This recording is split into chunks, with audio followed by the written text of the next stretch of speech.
Here is the third example for optimization. In this case, we are building a box.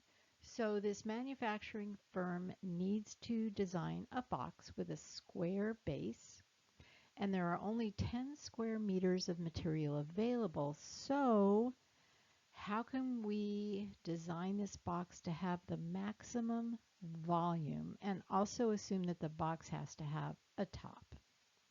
So what are we given?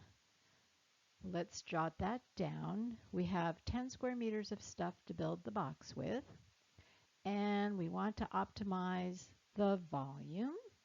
And of course, we'll draw a little figure, and this figure looks like it doesn't have a top, so you'll have to use your imagination to imagine that there is a top on the box.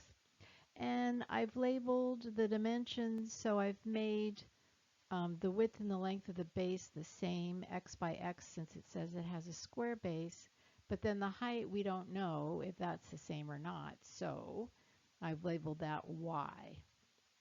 Now what is it we want to optimize? We want to optimize the volume, so you need to know how to find the volume of this box, and that would be the three dimensions multiplied. You do width times length times height. In this case, the width and the length are the same, so we have, using my variables, its volume is equal to x squared y. Again, use whatever variables that you want. All right, so we have the volume. Now that volume is constrained, and it's constrained by the fact that we only have 10 square meters of material. And you can think of this 10 square meters, maybe think of it as a big flat piece of cardboard, and that would represent the surface area of this box. I mean, all those sides are going to get folded up, but if we think of it as just like a flat piece of cardboard, that represents all the outside areas of the box. So we can figure out a little formula for the surface area. So there's a top and the bottom, and the area of the bottom is x times x, so that would be one side, and of course the top would be exactly the same area. And then we have four sides, and each of those is x by y, so we have four of those. It's 4xy, so our surface area is 2x squared plus 4xy, and that has to equal 10, because that's what we're given. That is our constraint. Now remember that when we go back to our volume, that's what we want to optimize, but it has two variables in it. So what I'm going to do here is I'm going to solve our surface area formula for y, and then I can plug that into our volume. Okay, so here's our volume, here's our surface area. I'm just repeating what was on the previous slide. We've solved for y. And also there's another constraint. X is between 0 and square root of 5. Wonder where that square root of 5 comes from. Well, think about it for a minute. Okay, so then we're going to go back to our volume formula, and we're going to substitute that value that we got for y, the 5 minus x squared over 2x, which came from solving the surface area formula for y. We plug that in, and that looks like kind of a mess, but just distribute that x squared, and then take the derivative of what you've got.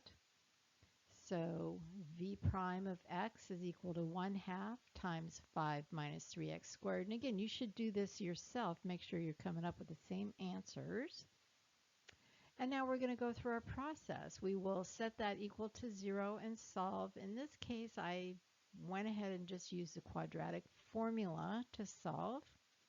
So using the quadratic formula, I got plus or minus square root of 5/3, and if you just put that into decimal form, it's about plus or minus 1.29.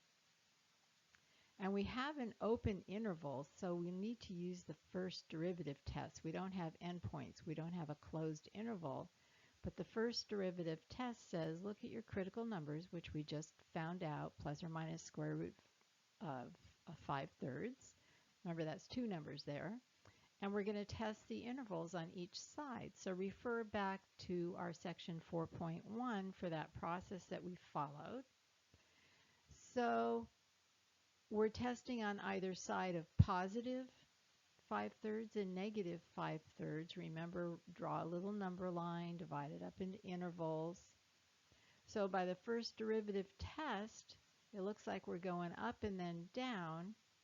And oh, by the way, we don't want to use one of those critical numbers that's negative because we're talking about dimensions. So we're really only testing the interval that goes from 0 to 5/3, and then the interval that goes from 5/3 to, well, square root of 5. So testing on either side of that, we see that it is, the first derivative is positive, so it's going up, and then it's negative, it's going down, so that confirms that we have a local max at x is equal to 1.2910. That's by our first derivative test. And so then if we take the volume, we just plug it in, because notice the question is, what is the maximum volume the box can have? So we have to figure that out. And there you have it.